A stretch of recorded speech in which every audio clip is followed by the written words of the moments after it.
I've enjoyed going through the prayer journal, and the thing that God has shown me most, the thing that has come to my mind most as I have prayed and read through it, is just how much I appreciate our church family. I realize that God does not intend for us to walk the Christian life on our own. While our prayer time and quiet time and Bible reading alone are so important, but it's also important that we walk this life together. And that's just been really evident to me as I've read through this book. There are many opportunities to pray for one another as we read through the book, and to pray for our church leadership. Everyday life is so distracting that oftentimes my mind is going in so many different directions. I can't tell you, it's hard for me sometimes to really focus.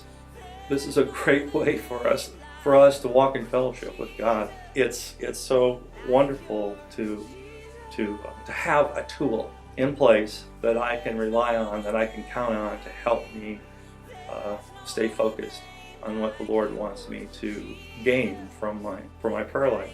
Well, a couple weeks ago, my husband handed me this Pray the Word for Your Church, and again, God had perfect timing, because one of the first things I read in this prayer journal was, Lord, please destroy the stronghold of self-reliance in my life.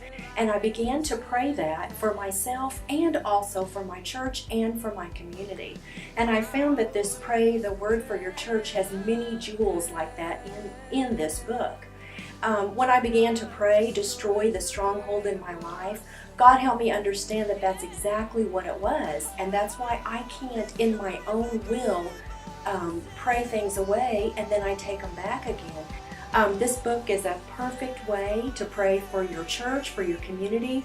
In the beginning of the years of the Springs Church, we were exposed to missions training, team training, and at that time they really focused on building prayer networks. And what that created in our relationship from that point on was the importance of that, to be intentionally praying together.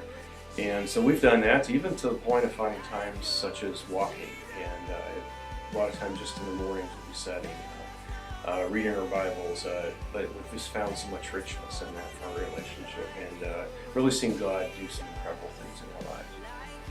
We've in the past just been used to praying for things that just pop into our mind, or family issues, but this has helped us really focus more on praying very specifically for our church. And as we've prayed for our church, we've also found ways that we need to pray for ourselves and our own family with these passages. So we've used it together. We pray together, and we just take turns, one of us reading a paragraph and praying that, and then the next one takes the next paragraph, and we stop and pray for different people in the church that come to our mind. So we have found it very strengthening, and I think we'll be using this prayer journal for the rest of our lives together as things come up.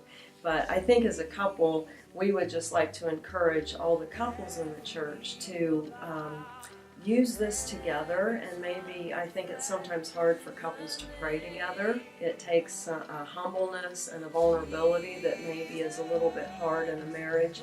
But our church really will be only as strong as the couples and our families are. And so we're very excited to see the church doing this together.